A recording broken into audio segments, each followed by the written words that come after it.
want you guys to get better and better and better with knowing how to be spontaneous, particularly with the response interval and the check maintenance interval, meaning the first two things that happen.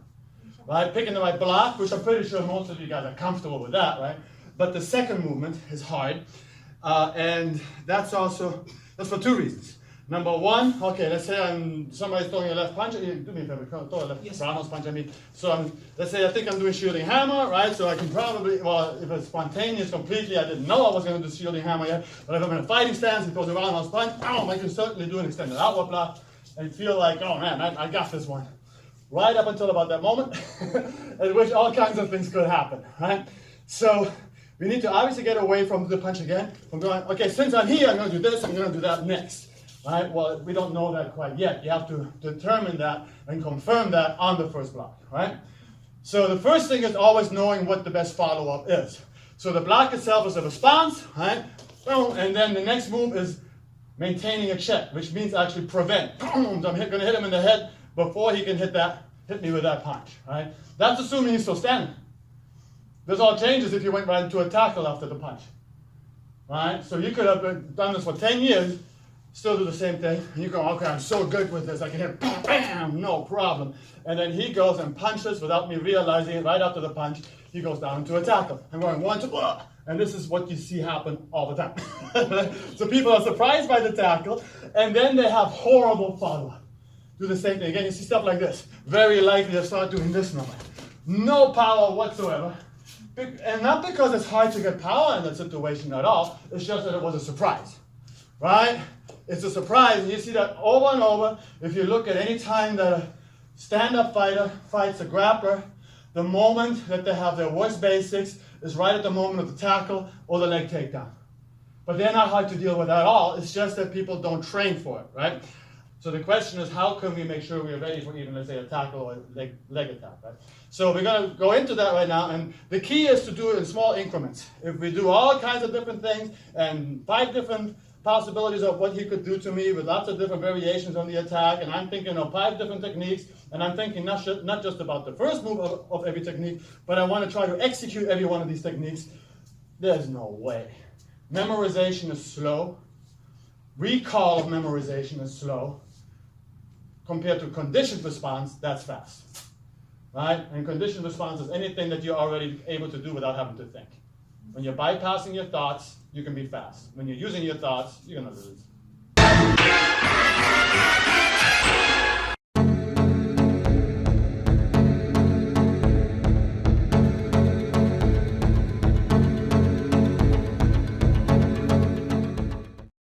Anyhow, so he throws a roundhouse punch. First drill is easy. We're going to go right from here, and it's going to be like shielding hammer, except he is going to, some of the time, go into an uppercut. Right? And this brings up the relationship between shielding hammer and glancing wing, right? So first do again just a roundhouse punch, going 1, bam, and 2, or if he's closer, I can go right through the punch again. I can go right boom, this way here, which is basically a fatal deviation. Right? Or clutching feather is almost the same thing, right? So you don't have to make this complicated at all. But the point is, when you're doing an extended outward block, do the punch again, I can from here either strike with the same arm that I was blocking with, or with my rear hand, right? And that sometimes or often has to do with distance. If he's further away, I can go from here, and before he ever throws that punch, boom, I can get him with the same arm. Had he come much closer on the first movement, it would be much easier for me to stop him with this punch, and probably more suitable. Because if I wait then, right, if I go, well, no, I want to do shielding hammer, he's really close in the first one, right? I really want to do shielding hammer, I don't think I'm going to win this race now. Right? He would have already hit me with the second arm. So the distance has a whole lot to do with determining whether or not it's better to do shielding hammer, relying only on your front arm, or fatal deviation, or clutching feather, same idea, right? But we're not going to concern ourselves with that difference right now. Let's assume shielding hammer will be the right response. And the reason why is because we're going to make a mental choice here in a moment, and we don't want to make too many of them. So, sometimes he'll throw the roundhouse punch, so I can do shielding hammer. Sometimes, however, he's going to do an uppercut with that same arm. The uppercut, right? And I'm going to do glancing wing. So basically, the first move, we can go up to the second move of glancing wing. That's about it. By the way, on glancing wing, people, I've seen this in the Kenpo community. It's really unfortunate that some people think that some of the Kenpo basics are wimpy. Yeah, about that angle. Do the uppercut. the reason why you're using a chopping punch on the next move, first of all, what is a chopping punch? It is a punch that finishes just like an uppercut, just like an inverted punch. It is not a raking hammer fist. That already has a name, raking hammer fist. So a lot of people don't know exactly what to make out of a chopping punch. The chopping punch finishes exactly the same as a regular punch right here. Right? It is solid, boom, right here. But it doesn't start like one. An uppercut or inverted punch starts here and comes straight forward. Right? A chopping punch circles its way over to that. It's just simply faster from this position. If I'm right here, I can circle around. I'm never going to retract. I was here, my arm does not retract. It circles around, and then from here, bam, it's a chopping punch. All right? So that's the first thing you need to recognize, because I see at least 50% of Kenpo black belts turning a chopping punch into something that's weak, that they would never do in a street situation. Try to do a move that you don't trust in a street situation. Your subconscious won't let you, because you know it's not going to work for you. Right?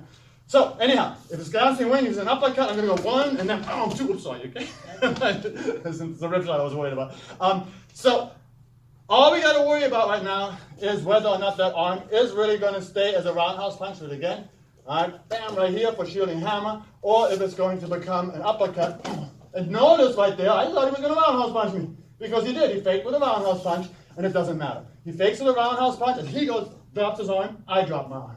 So this shows you the tight connection between shielding hammer and glancing wing. Right? Watch it slow motion.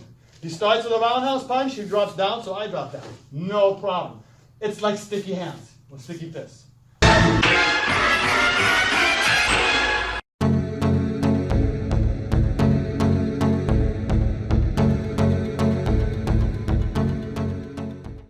Alright, so let's do that as our first drill. So you get a partner, and he's going to, let's start by doing it as sticky hands for a moment. So get into a roundhouse punch position. I'm here, now move to the uppercut from there, and we're just going to move along with it. Move back to the roundhouse punch, we're just moving with it. Back to uppercut, we move with it. Back to roundhouse punch. And if he was to go to an overhead punch, that'd be right in circles of protection. That, we're going to talk about that next. But these all belong together. So let's start with just though, so you're doing this roundhouse punch position, and I'm just going to go here so you can see how easy, and there is a downward inward in glancing wing. Because you don't, sometimes you can do a downward outward, but that's not what glancing wing does. Glancing wing goes to a downward inward, because that way it's hard for me to hit you with my other arm while you're punching me right in the face in addition, right? So it's a really good checking position. But that's all we're doing. One partner keeps on switching between these two positions, just so you can become aware of the connection between glancing wing and shielding hammer. And then we're going to move around a little bit like this, because it's going to be really simple for you guys. By moving around a little bit, it's going to become more natural really quick. Try that. Yes, sir. I don't want my legs. This should be effortless. Alignment that you're looking for. There you go. One thing that should encourage you to relax, Mr. Haas is having more. If you're going from the extended outward block to the downward inward block, right, I actually want to speed them up. That should help you become relaxed. Same thing with going the other way. So if I resist, I'm going to be slower. Go. It just makes it harder for me to go over there. It's almost like I'm making it hard for him to go from one to the other position. The moment he slips under my arm, I'm going to encourage him. So stay totally relaxed and speed him up a little. As he goes the other way, I'm going to encourage that. Right? So almost, here's a way you can think about it. Disrupt their balance each time they're doing it. As he goes under, I'm going to disrupt his balance in that direction. As he goes around, I'm going to disrupt his balance in that direction. Notice that? So Kenpo does that. We disrupt our opponent's balance a lot. See if that helps you at all to stay relaxed that way. Yes, sir. Relax. Yes, sir. So that's step 2. So you notice that already when we're just doing the first part. Listen up. You notice already when we're doing the first part, do it again on me, right? Just switching between the round, now you're doing the roundhouse punch to me right here, and then go to the uppercut from there, right? Already right here, some of you guys have to fight the urge to tighten up a little bit and to like have a mild panic, right? Which is normal because you go, man, this guy's so close, and if he switches, how can I switch that fast? And I hope you're answering to yourself, okay, it's actually kind of easy. All I got to do is maintain contact with his arm, and his arm is going to tell me when I have to switch over to the other side. Here he put a lot more forward motion into it, so I just kind of moved, oh, that's fine, right? Because my arm told me that it was, I felt it, right, as you come forward, and so I just moved slightly back with one of my feet, right, but my arm knows what to do. It's just a sticky fist or sticky hands kind of a thing, right? So now put some footwork into the same thing again to stay relaxed, right? I move around a little bit, right? And that even kind of shows me that if I go, one way Or the other way, finish the move, it's supposed to be a roundhouse punch. Right? There you go. All right, do that. Yes, sir. Tension. If there's no tension, you're not. So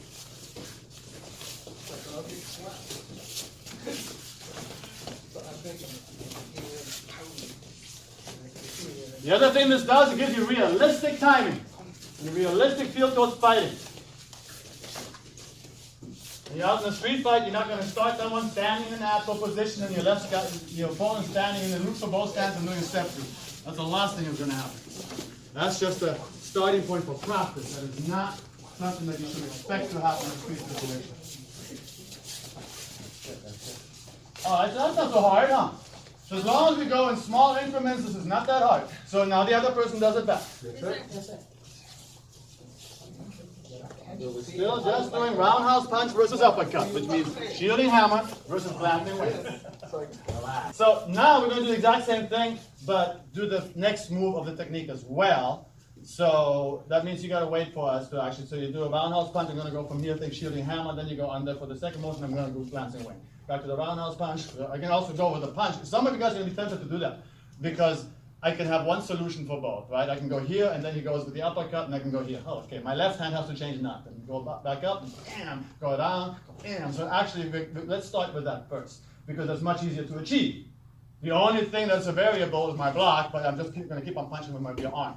So instead of right now doing shielding hammer versus glancing wing, we're doing fatal deviation versus glancing wing, or clutching feather. See, I mean, clutching feather is, okay, it's against the grab, but it's obviously the same motion. Anyhow, don't worry. Just think clutching feathers. Don't make it complicated. Just think clutching feathers, but have your fist closed. That will be more. Oh, and look what already happens. I mentioned the words fatal deviation, and some of your brains went complicated. Right? So don't think like that. That's why I say just think clutching feathers. But close your hand. It's not complicated. It's easy. Go. Yes, sir. Yes, sir. You're trying to build a relationship between these two techniques right now. You're trying to get to the point where it doesn't matter if the person goes with a roundhouse punch or an uppercut. Yeah. And to make sure that you can last long with this, I'm going to do the attack to you. Alright, so you want to do which arm you want to work on. Alright, so I'm going to tighten up at the end of, look up please. So at the end I'm going to tighten up so he feels that, but then I'm going to relax in between and then I'll tighten up again. I'm not tightening up the whole time and fighting you, right? I'm going to relax and come around. Now I'm tight. Relax, now I'm tight. Relax, now I'm tight. You get like a fighter would. But it's our job to keep contact. Yes, it is the defender's job. It's the defender's job to keep contact. Yes, sir. Go. Yes, sir. Because I'm going to come across. This is not against a retraction in between. There's no retraction in between these two strikes. Come around, same thing. This could be somebody faking with a roundhouse going to an uppercut. Or faking with an uppercut going to the roundhouse. That doesn't really matter. But the point is simply that you don't care ultimately if this is going to be a roundhouse punch or an uppercut. We are working on building a mental connection between shielding hammer and glancing wing. You want to feel that that's just one thing. There you go. Well, look how simple that is. So guys, look up at the moment. So a lot of times perception is everything. Or our imagination messes with our head. Right? Meaning that if I'm in the uppercut position, you might think, wow, I have to outrace him, outspeed him as he goes to the roundhouse punch, and you think that this is a lot of work, when in reality, don't just have your arm there. In reality, all I'm doing is going from here to there. It's a quarter of a turn of my forearm, my elbow does almost nothing. So from here to the roundhouse, it's very little motion, very little. To the uppercut. When I go from the roundhouse to the uppercut, my elbow just drops a little bit, and that makes my arm naturally, it's my upper arm doing it. My upper arm doing it. When I go from the downward inward block to the roundhouse, it's really more my forearm doing it. Right? In other words, if I go from here to here, my upper arm drops, my elbow just drops, and when I go the other way, my forearm just turns and it raises my elbow right back up. That's the whole idea that we've talked about before, that your eyes lie to you. So if you were focusing on my arm, it's entirely possible that you could have messed up when you're trying to get there. But I noticed most of the time you were looking straight at him, and you were just fine because you were focusing on the tension of my arm. Yes. Weren't even worried. The feelings about don't lie, right? Exactly.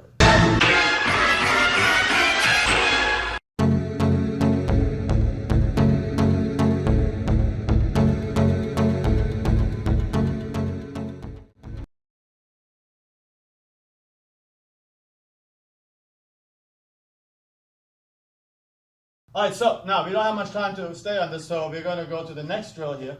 And what we're going to do is from this position, go to a leg attack. Attack like this. And we're just going to go right into this motion of charging ram because he's starting in a stand-up position.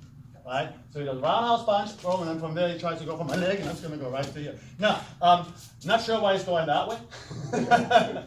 I would expect him to go the other way. But so sometimes this can be a two-handed drill. So if you're trying to go around this way and take me down in that direction, it's very easily to go the other way. But we're just working the front arm right now.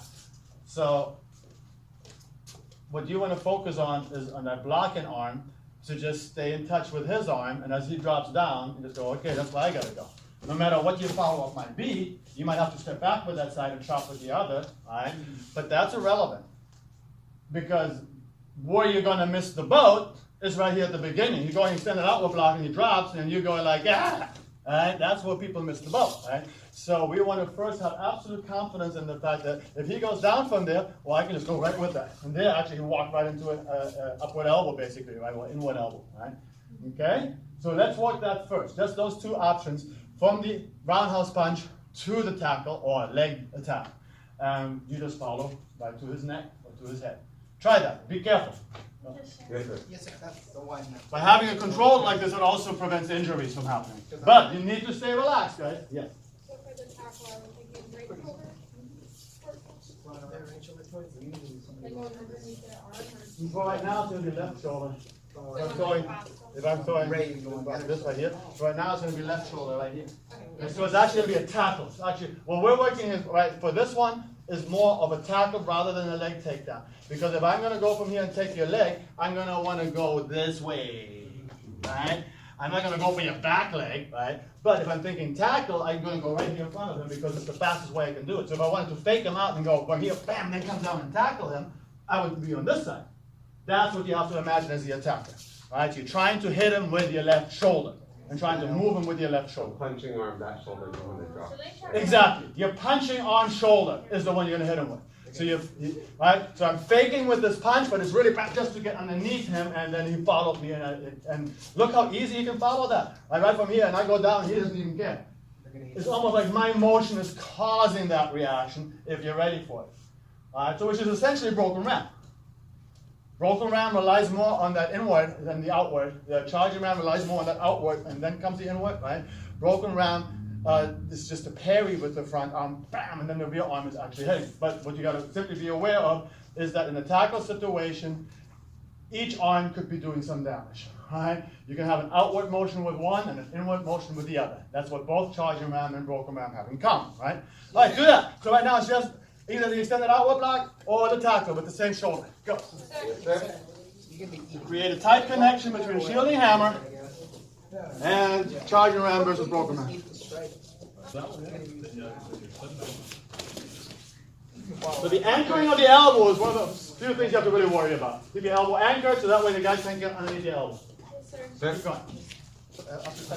So if I'm doing this right here and you're blocking this, right, I got to make sure I tackle like I'm trying to bring the center of my mass to the center of his mass. Right here. Otherwise it's not realistic. Right? If you start turning away some weird way like this, that's not a tackle. That's you losing a fight.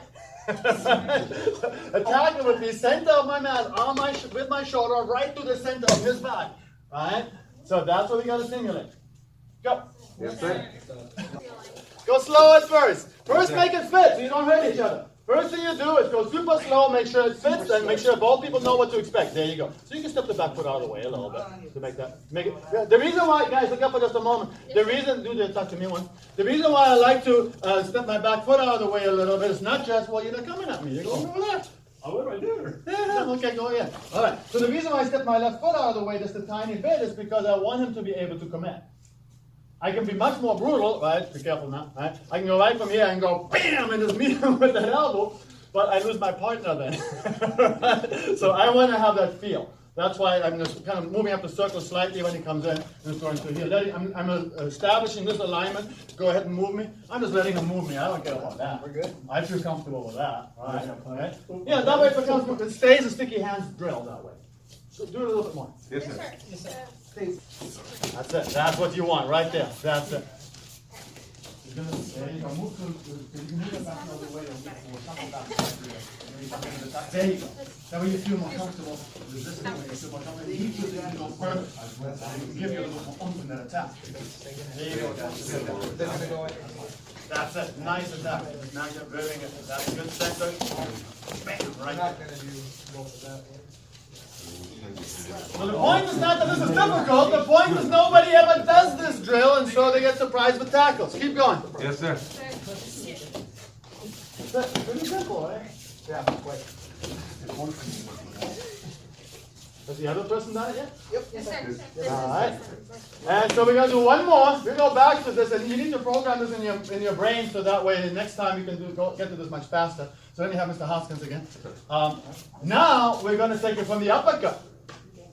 Because remember, we were working roundhouse punches into uppercuts, right, into tackles, right? So he's from an uppercut position, and he comes down, right? And I'm not going to get my hand up here in time anymore, all right?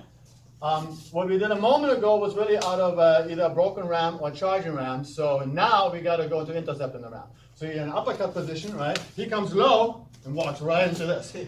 And plus, if he comes low, what is he going to go for? Probably my front leg. Yes. Right? So, and people forget that one of the best ways, you go for my front leg, grab the front leg, right?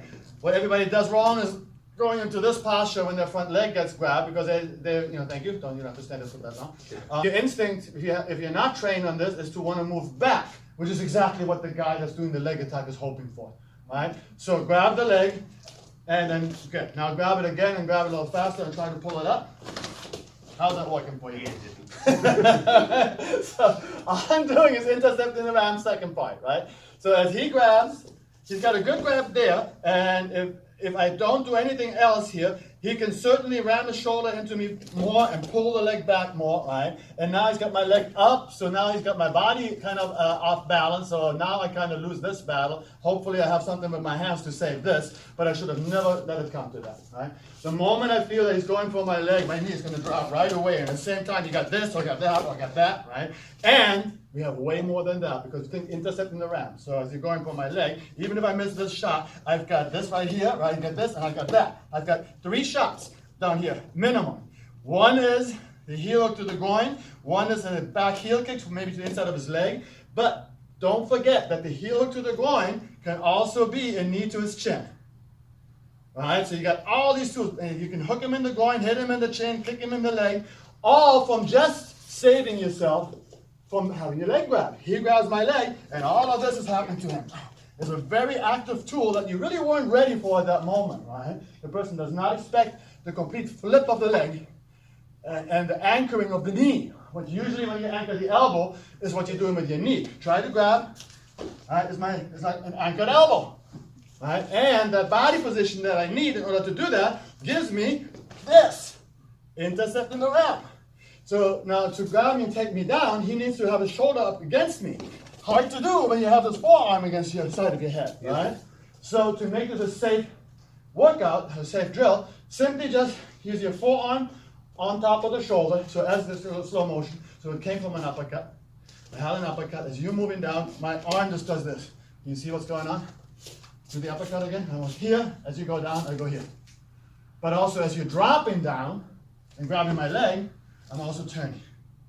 That's it. Don't do anything else. Just make this fit right here.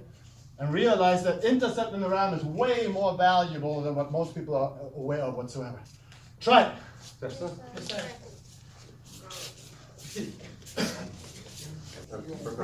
Yes, sir. We were noticing that, let's say, you just don't. It's a hard thing to do. It's like, you're Don't discouraging turn them your from doing it. Even if he did make contact, he grabs my leg, he cannot stop it with it. Take me with the fight, please. He's helping. He's helping me to grab it. Yeah. Wanted to do that, but yeah. All this. 1, 2, 3.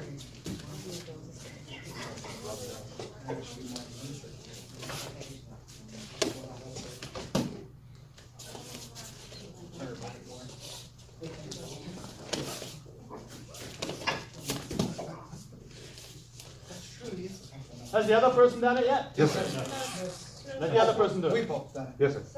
It works very nice. Yeah.